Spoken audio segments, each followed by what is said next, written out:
América. No es descubrimiento, sino invención. 12 de octubre, una fecha memorable para celebrar y rendir homenajes, o un infausto histórico execrable, trágico, cuyo recuerdo más valdría olvidar, mejor aún, borrar, si posible fuera, para sanar cicatrices colectivas. En honor a la verdad, las respuestas meramente humanas son variadas y dependerán de la cosmovisión e ideología que se adopten alrededor de este magno acontecimiento, así como del sentido de pertenencia en el rumbo histórico e identitario en que uno se engarce y del que se sienta parte. Desde un sentido metafísico y teocéntrico de la historia, al que no ocultamos adherir, el descubrimiento de América fue un evento providencial, por más que en apariencia meramente fáctica se reconozca su punto de partida accidental. El hecho de tardarse décadas en reconocer que se había arribado a un continente nuevo, no a la India asiática, cuya nueva ruta de acceso marítimo se pretendía trazar. Muchos habrían de lamentar, quizá a perpetuidad, como mala hora, este accidente de la historia, deseando que jamás se hubiera producido. Podemos entender tal mentalidad, y más aún, tal repertorio psicológico de anticuerpos a la dominación hispánica en lo que hoy conocemos como América. Y lo entendemos porque se da por lo general, precisamente, en aquellos que no se identifican con España, Europa u Occidente, ni con lo que ello representa. Suponemos que al contrario, estas personas detentan una religión o irreligión, lengua, cosmovisión, costumbres, etnia y derroteros políticos ajenos a lo que el Imperio Español trajo a América. Señálense entre ellas a multitud de etnias indígenas, sea como comunidades o como individuos, que conservan y desean que se hagan respetar su otredad frente al imaginario instituciones occidentales. También cuéntense aquí a los grupos y gente de cuño marxista y con tendencias apolíticas que llaman de liberación, cuya inspiración, siendo materialista, humanista y atea, aun si se consideraran creyentes adscritos a alguna fe religiosa, les distancia enormemente del espíritu ideológico y político de la España imperial. Finalmente, se hacen presentes como ajenos o contrarios a la hispanidad aquellos que, reconociendo su hibridación cultural y étnica, afirman y retoman para sí su legado indígena de forma exclusiva y excluyente. Nosotros, por el contrario, aún reconociendo con respeto y hasta admiración el valor de nuestros ancestros indígenas y su cultura, sin embargo, retomamos con orgullo la herencia española, que llevamos viva no solo en la sangre, sino en nuestro espíritu. Para quienes así reclamamos nuestra estirpe hispánica, el 12 de octubre, lejos de ser oprobioso, es un motivo de festejo, júbilo y veneración. Consideramos esta fecha lejana en el cronos, pero viva en el eros metahistórico al que nos plegamos. Frente a los odios e incomprensiones que suscita esta efemérides, sea por constituir ecos de gritos dolientes de identidades ancestrales cuya resonancia sigue viva, y que siendo así logramos comprender, o más aún, proviniendo de desfiguraciones históricas e interpretaciones parciales en torno al balance del valor civilizatorio y los aportes negativos y positivos que ha legado España a América, nosotros afirmamos nuestro amor y gratitud al legado hispánico y no ahorramos ocasión para dar nuestro humilde homenaje a la España imperial a la que confesamos como madre patria. Ante todo, reconocemos en los conquistadores españoles a simples seres humanos, ni ángeles ni demonios. Lejos de nosotros el fabular la historia con leyendas rosas o negras, lo que no nos impele ni a la neutralidad, ni a borrar de nuestro juicio personal valoraciones de adhesión y afecto en una manera general a la gran empresa colectiva, espiritual, cultural y política efectuada por España. Creemos que quien logra consolidar y definir su identidad, quien sabe quién es, de dónde viene, a dónde se inclina y qué repudia, es capaz de poder apreciar el valor de sí mismo, de los otros y también de reconocer tanto sus defectos como sus virtudes. Como bien dice Jacques Lafay, hemos de considerar a los conquistadores como hombres en una situación histórica particular y no como superhombres o bestias. Y en otra parte, todavía en nuestros días siguen vivas las controversias entre los historiadores. La exaltación heroica de la conquista, por una parte, y el anatema a los crímenes de sus autores, por otra, han señalado con una ambigüedad tenaz este episodio único en la historia de la humanidad.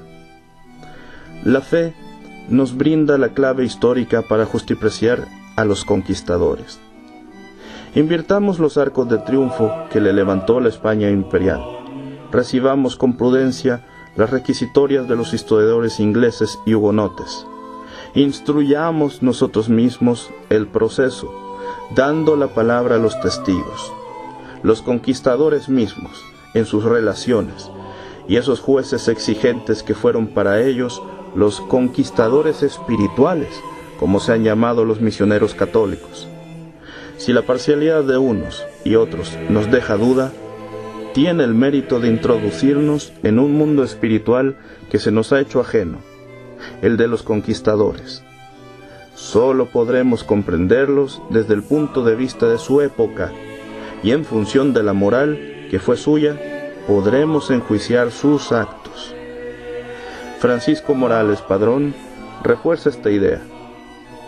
Pensamos y afirmamos siempre que nada mejor para conocer a aquellos hombres que sus hechos y la documentación. Nada de interpretaciones modernas. Los hombres que ahí fueron a América no eran una pandilla de asesinos desalmados, eran unos tipos humanos que actuaban al influjo del ambiente determinado por su época, por las circunstancias, por el enemigo, por su propio horizonte histórico.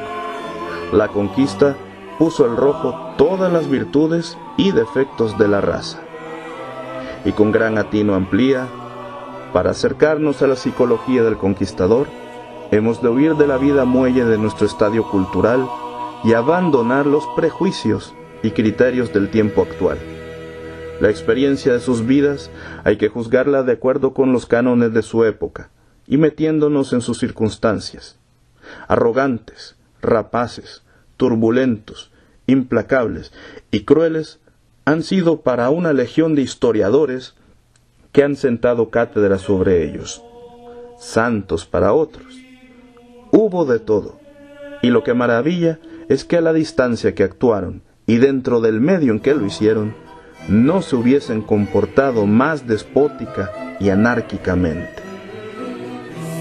Hecho este recordatorio que apela a un sano juicio histórico, que consideramos que vale la pena retomarse, diremos que fue América, más que ser descubierta, fue inventada, y no por obra anónima, sino por la orientación y labor del ingenio español. Ciertamente, este continente llevaba milenios de estar habitado por diversidad de pueblos, con distinto tipo de organizaciones sociales y culturas. De modo que descubrimiento implica un término etnocentrista europeo, puesto que las tierras americanas ya eran conocidas por una pléyada de comunidades humanas. Pero admitimos que este mismo problema de limitación semántica o conceptual al usar ciertos términos se puede encontrar en otros conceptos, como el de indios, indígenas, nativos o pueblos originarios, al hacer referencia a los habitantes de América que vivían allí desde siglos atrás, antes de la llegada de los europeos. Reconocemos la subjetividad y orientación que implica descubrimiento de América, y que es un término superable o refutable. No obstante, una vez reconocido su connotación etnocentrista, acusamos de lo mismo y señalamos también que no está exento de parcialidad usar el término de pueblos originarios, puesto que si se toman en cuenta las diferentes teorías del poblamiento de América, la mayoría, y las más aceptadas, afirman que las poblaciones americanas pre-europeas descienden de migraciones principalmente asiáticas. En un sentido estricto, por tanto, no podemos decir otra cosa sino que los precolombinos sí que tenían miles de años de vivir y desarrollarse en América, pero su origen no es americano. A menos, claro, que adhiramos a la tesis de Ameghino, que hace de América el origen de las poblaciones americanas, lo que se desmiente analizando el feno y genotipo mongoloide de la mayoría de indígenas de nuestro continente. El uso del término pueblos originarios, por tanto, así como el de descubrimiento, es fácil de entender, pero en el fondo, inexacto y parcial. Además, los llamados descubridores europeos, para el caso, los españoles, no encontraron una región continental con una política, sociedad, civilización, lengua y religión unificadas. No se puede hablar más que acomodaticiamente de América, antes que este continente, más allá de su unidad territorial o proximidad geográfica, conformara una unidad histórica de civilización, fruto de la hibridación de sus elementos con los europeos, pero bajo la hegemonía occidental, en especial, al hablar de Hispanoamérica, bajo la rúbrica española. De esta unidad en la diversidad que llamamos América, particularmente de Hispanoamérica y su nexo indisoluble e irreversible con el Imperio Español, cuyo perpetuo legado es la hispanidad, nos sentimos dichosos herederos, y por eso celebramos el 12 de octubre más que como un descubrimiento de América, como principio de la conformación de Hispanoamérica y exaltación de la hispanidad como estilo de existencia. De la empresa conquistadora y el legado español, su sentido, semblanza de conquistadores y características de la hispanidad, hablaremos en otras ocasiones.